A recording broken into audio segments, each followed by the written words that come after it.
My friends, the Ukrainian counter-offensive has officially started. And let's just say that round 1 was a complete disaster. Emotional damage! For those that missed it, here's how it went. I'm sure you have many questions. How many vehicles did Ukraine lose? How many casualties? How much ground was gained? This week, Ukraine attacked in 2 sectors. Attack number 1. 2 Ukrainian brigades were repelled in the Velika Novosilka sector on the east side of the Zaporozhye front. Very shocking, I know. Who would have thought that they would attack there? The only place Ukraine can really attack is the sector between Hl and Velika Novosilka. Want to know how it went? Just take a look at it yourself. This is not what we call probing attacks. 42 recorded losses just in that part of the front. And at one point there was this Russian drone recording these Max Pros turning in circle while they were reenacting Colonel Armstrong at Little Big Horn, with the same end result. 4 MRAPs destroyed here, and another 3 here, and many more left and right. To be honest, I'm disappointed. We talked so much about NATO training. I just expected the Ukraine to have better tactical skills. And as we're speaking, there is attack number 2, a much more serious one, as it involved heavier armored equipment, where Ukrainians are attacking out of the town of Hl towards Tokmak, the most fortified sector of the Russian line. Very shocking as well. My guess is that the Ukrainian general staff planned to use the towns of Hl, Hl and Velika Novosilka for the final stage of the offensive. Unlike the MRAP attack near Velika Novosilka, on the Hl front, we have the first video evidence of German-made Leopard 2s being used in combat. And we also got the confirmation of the first destroyed Leopard 2 by the Russian army. More on that next video. I watch video and wait for the next video and history legends will say, I told you. I told you. Are we gonna get articles like these ones anytime soon? Anyway, since the attack on Hl is still taking place, so I'll focus on the Ukrainian attack in the Velika Novosilka sector. However, the analysis should be valid for both these offensives. Spoilers, they sent a couple battalions of cannon fodder forward, meant to assess Russian defenses. Welcome to History Legends, and here are the latest news of the Russo-Ukrainian war. Remember that if you're new to this channel, make sure to like and subscribe. As you know, just like with many other commentators, some of my Ukraine videos have been targeted with limited or no ads. So make sure to check out my PayPal or Patreon to keep the show running. Thank you to everyone that has already helped, and welcome to the headquarters. At the beginning of the week, the Ukrainian army launched multiple attacks against the Vremyevsky salient, that is a semicircle formed by the towns of Novodarivka, Rivnopil, Neskuchne,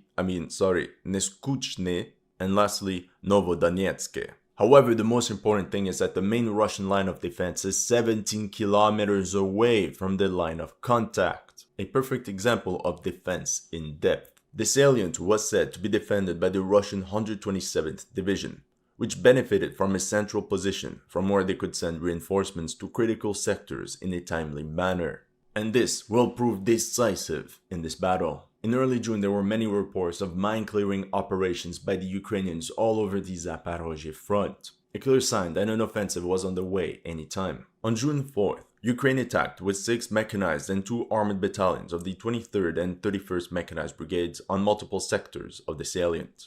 One group pushed towards Novopil and captured the village. They continued 5 kilometers and took hold of Novodarivka. From there, some of their advanced detachments continued their progression for another 6.5 kilometers onto the hamlets of Levadne and Priutne.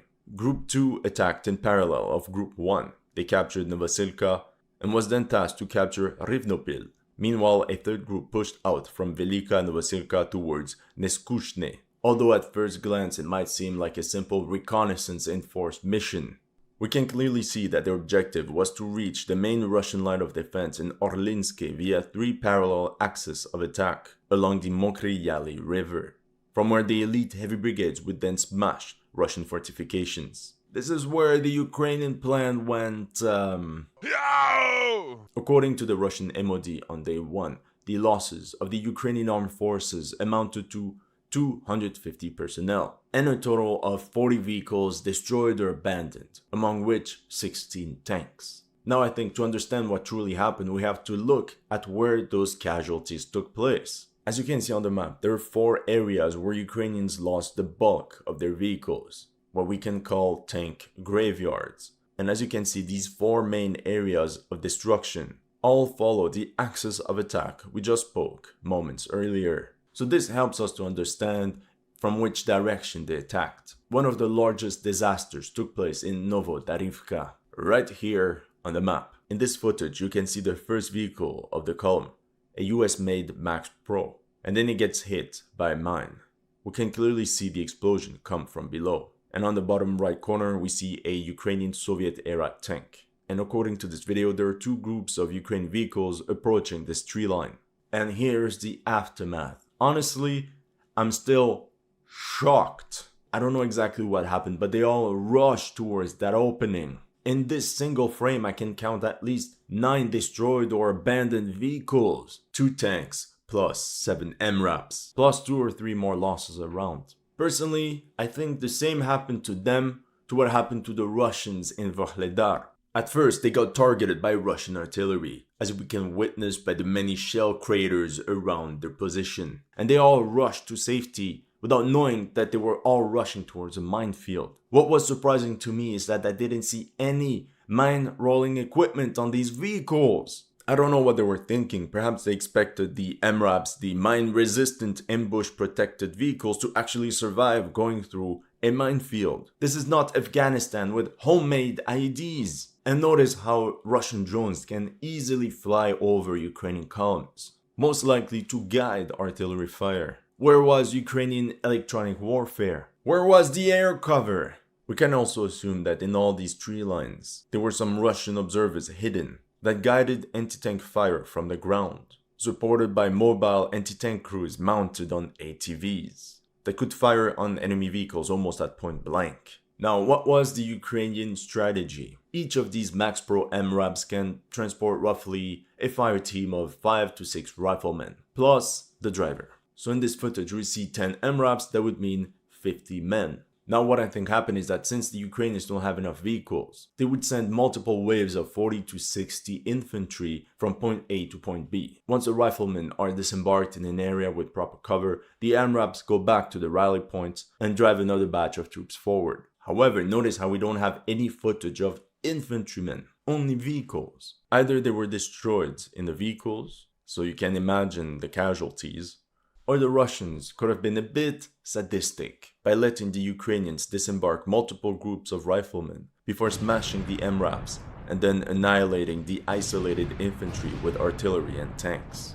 Another such steel graveyard took place in Rivnopil. This column you can see here was essentially annihilated. Once again, all grouped up in one area. I counted 8 Max Pro MRAPs destroyed or abandoned plus 1 tank. And that's something I noticed with all the Ukrainian armored attacks on the Zaporozhye front. All the columns are made of 1 tank and roughly 10 armored vehicles. Like I said in my previous video, the biggest problem the Ukrainians have right now is that they don't have enough tanks. Now notice that first Max Pro in front of the column. It is equipped with a minesweeper. Of all the footage I have analyzed, it's the only one where I see some mine rolling equipment. And all the vehicles of the column advance back to back, within each other's tracks along the tree line, following that first vehicle with the mining equipment. Now here's the very creepy part. Check out this combat footage from this Russian Ka-52 Alligator. They were literally stalking this column we just spoke about and fired at each vehicle one after another.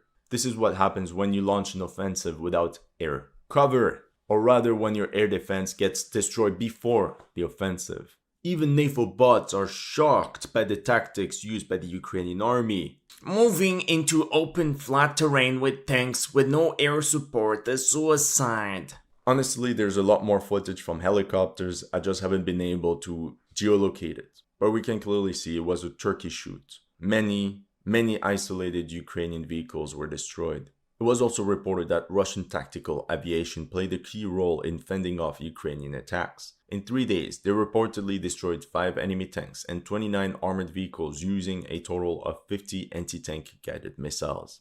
And cherry on top, the Russians also made heavy use of FPV drones, like this one crashing into one of the 2 Humvees. The last major disaster occurred west of Neskuchny and Starozheve. It's the video I showed you in the introduction of these Max Pros driving in circles. If you know what they were trying to do, let me know in the comment section below. Anyway, here's the final outcome. 4 abandoned MRAPs, here's another one, boom, here's another threesome that ended up quite messy. 2 other Max Pros and even a tank. Seems to be the same scenario over and over. Platoon-sized units aboard 9 to 10 MRAPs plus a tank getting ambushed. Just by looking at the equipment that was used, this is only round 1. I don't think Ukrainians will stop there. Here's another thing that I thought was interesting. The reports mentioned that it was the 23rd and 31st Mechanized Brigades that led the attack.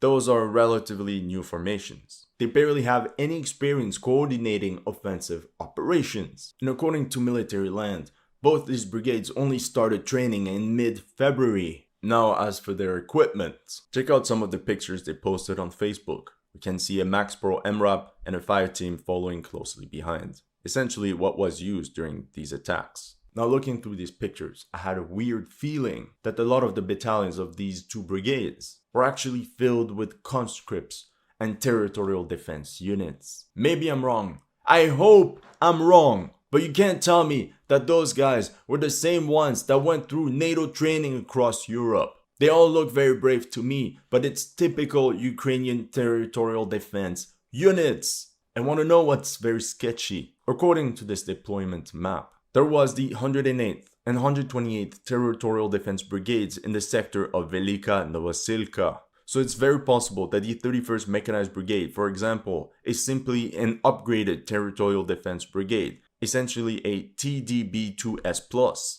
Now, if that's true, that changes the entire understanding of what happened. The Ukrainian General Staff essentially sent cannon fodder units as first wave to take all the hits, to probe enemy defenses, to push through minefields, while they kept their elite formations to the rear, the ones meant for the real attack, that are grouped in what the Russians call the Maroon Tactical Group, composed of the 46th Brigade, 82nd Airborne Brigade, 71st Jaeger, and the 132nd Recon Battalion, located somewhere in that area we covered last time. Anyway, talking about this makes me very sad and disappointed that we still have to resort to these tactics. Back to the battle. The next day, on June 5th, at 4 AM, the Ukrainians continued the offensive, and we almost got a rare tank engagement. Red Effect made a very good analysis of this, so I'll just summarize it. Here you can see 2 Ukrainian T-64s. The one on the left seems to be abandoned, while the other one is slowly approaching the tree line. On the other side of the woods,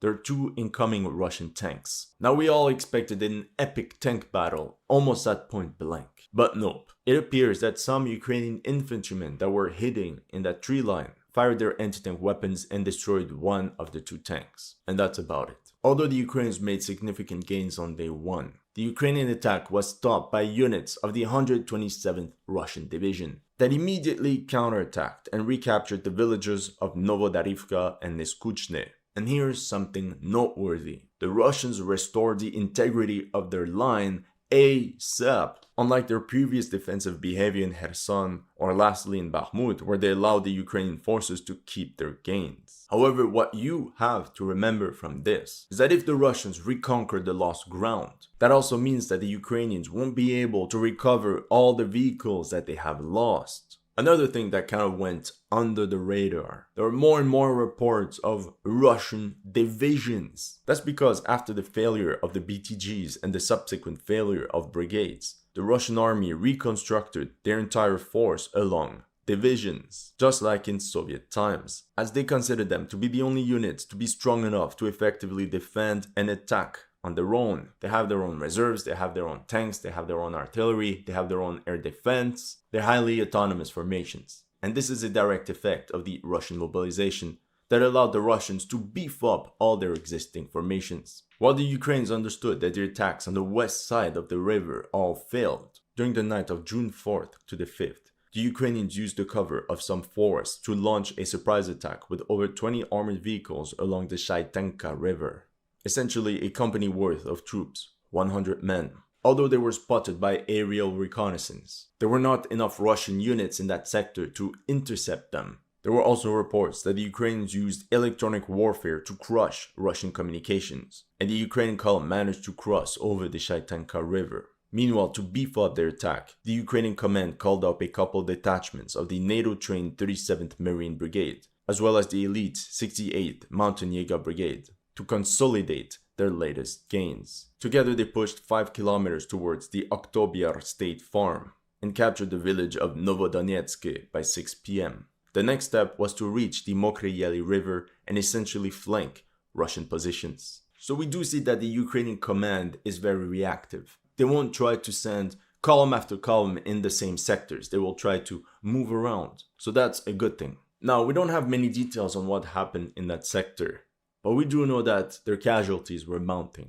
In this video, you can see a British-made Mastiff MRAP of the NATO-trained 37th Marine Brigade being destroyed by a mine. However, because of their proper training, instead of continuing forward, the remaining 6 vehicles halt all movements. In the end, the crew survived and was evacuated, and the Russians were later able to take photos next to the disabled vehicle. For example, here we have footage evidence of 3 abandoned French AMX-10 RC light tanks. That's enormous if we take into account that the only unit equipped with those is the 37th Brigade, and they only have 14 units. Here you can see another photo of the same 2 abandoned French wheeled tanks that took part in the attack on Novodonetsk. This is also where we got the first reports of supposedly destroyed German-made Leopard 2s. Although they can look very similar from the top, it's very easy to get them confused. But the Russian Minister of Defense was so excited to announce this that they simply reported having destroyed 8 Leopard 2s. But perhaps because they're a little bit short-sighted. If they back up too much, every target can become a Leopard 2. And on top of that, this Ka-52 helicopter confused some farming equipment with German-made main battle tanks. Take that, Green Deal! At nighttime and over the course of June 6, Russian forces of the 127th Division counterattacked all along the front. They regained control over Novodonetsk and essentially brought back the line of contact almost where it was on day 1, apart from this bridgehead west of Novodonetsk. Now check out what these Ukrainian soldiers had to say about fighting in that sector of Novodonetsk. Там ни одного врага мы не видели, никого. Просто стреливали минометами. 5 часов нас дроны снимали. Нас с нашей стороны, нашей поддержки не было. Нас не обстреляли, никто минометом не... Ничего. Нас просто кинули туда для того, чтобы, я не знаю что. Для чем? Сообщили о том, что мы не отказываемся воевать. Мы отказываемся воевать под начальством нашего батальона, поскольку они по-нашему просто нас кинули на смерть. In the end, with barely any gains worth mentioning for Ukraine, the biggest problem is the high casualties they suffered. The Russian Ministry of Defense claims that in just 3 days of hostilities in all directions, the armed forces of Ukraine lost up to 3,700 personnel and over 300 vehicles, including all the farming equipment, However, to be honest, I didn't see 300 Ukrainian vehicles being destroyed, and same thing for the casualties. Even if we're talking about 1/3 of that number, those 2 brigades essentially lost 25% of their strength within 3 days. In the end, a lot of the Russian success in this defensive battle is attributed to Russian General Mikhail Teplinsky, as he was in charge of all the units from Vuhledar all the way to the Dnieper. There's a lot of news coming up every hour. I'm working overtime for you. This is all I have for you today. Let me know in the comment section what you thought of my analysis. If you're new to this channel, make sure to like and subscribe. And if you want to support my work, make sure to check out my Patreon or PayPal. The link is in the description below.